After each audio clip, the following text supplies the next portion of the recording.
My new short horror film, Mirror Man, is out now.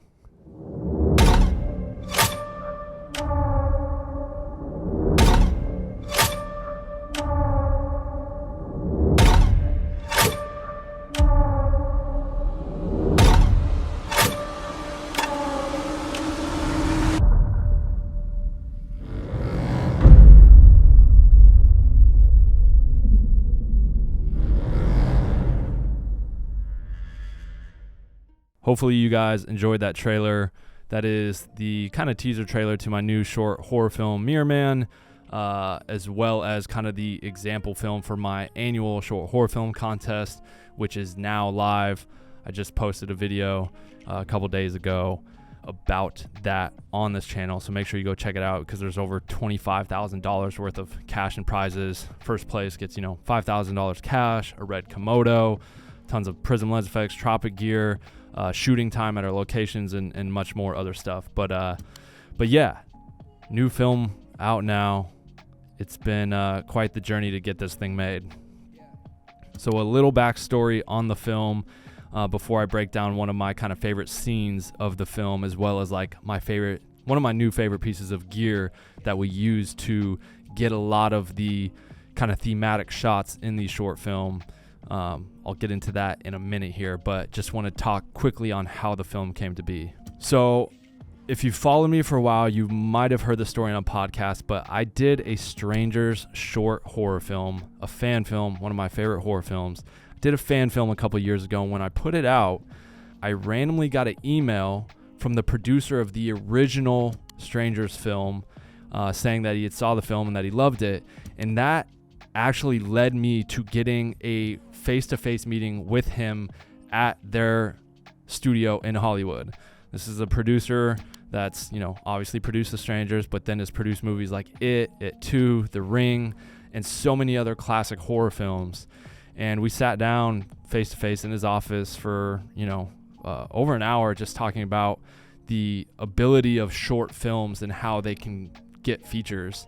And he told me, like, hey, if you bring me a short film that is an original idea, it scares me and shows me that you can do the job as a director, I'll get you a $5 million feature.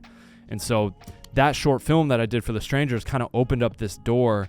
And every once in a while, I've like, okay, what's a new short horror film that I can do? And that's just my favorite genre. And so I've done a few and I've sent it to him, and it's been like, try again. This one's too much like this, or timing's just not right. And there's been some kind of crazy stuff that's happened on the backside of things. But I've had this idea for the Mirror Man for a couple years now, wanted to do it. A lot of things got in the way, and I let a lot of things get in the way, right? I think as filmmakers, a lot of times we make excuses as to why we can't work on our passion projects because we got to go make rent and do things. But if we just go out there and do what we're passionate about, not only are we going to have a better, more fun time doing what it is that we love, but you never know where that film or that project that you do could lead. And same thing with the Strangers fan film I did. That was just something we wanted to do. There was I wasn't going to make money off that, right? It was just something that I wanted to do. We went up and did, and it's led to this opportunity that I haven't been able to take advantage of yet, but that line of communication is still open. I still talk to him all the time. I just saw his latest film, The Barbarian, which is in theaters right now. Amazing movie. Go see it. Very, very scary. And I emailed him. I was like, dude, The Barbarian was amazing. Great work. And he emailed me right back. So couple reasons this film was made. I finally said, like, yo, fuck it. Like, I just need to go make this film. I have an idea for it for a feature. I have the feature script. I have the feature outline. Did that with David Quiros, who helped me write some of my other short films, like After Dark. And I wanted to use this film as kind of what, the producer had told me, like, hey, if you bring me a short film that has an original idea, it scares me and shows me you can do the job as a director, like, I'll get you a feature. And you've heard about these stories. For those that follow, like Pony Smasher, who did Lights Out and has gone on to do all these big Hollywood movies, it's a very real thing. And so that's kind of one of the purposes behind this film, but also doing the horror film contest this year, it gave me even more motivation and purpose, like, yo, I just go do this film. And so this is kind of also our example film for the contest, as well as, like, yeah, I'm just I want to be a filmmaker, right? I mean, I am a filmmaker, but ultimately I think anyone that gets into filmmaking, cinematography, video production, whatever, has a dream and goal of making a movie one day, right? And so that's kind of just pushing, this film's like pushing that agenda further along and trying to get there, as well as just make something fun, cool, and dope. So yeah, you can see that film exclusively now on Onset Pass, our new streaming service, which is where the contest is being hosted as well. And we have a just slew of behind the scenes coming for this film and everything involved with it, behind the scenes of how we made it. So make sure you go subscribe to Onset Pass to check all that out. But let's get into this breakdown. Okay, so this is one of my kind of favorite scenes from the short, just the way it kind of plays together through the two shots with the Steadicam push into the tripod locked off Dutch angle. And what I really wanted to touch on with kind of this breakdown is this piece of gear and like the idea behind a lot of the Dutch angles you see in the film.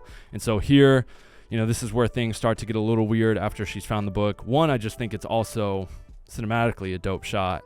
But real quick, I'll touch on the gear that we used to shoot this film, and then I'll get into this like breakdown real quick. So red helium, 8K, Kowa vintage anamorphics, and yeah, that's really it, to be honest, in terms of camera setup. I don't think we use any filtration because the vintage Kowas were just so soft and distorted on the edges. We didn't want to soften it up even more.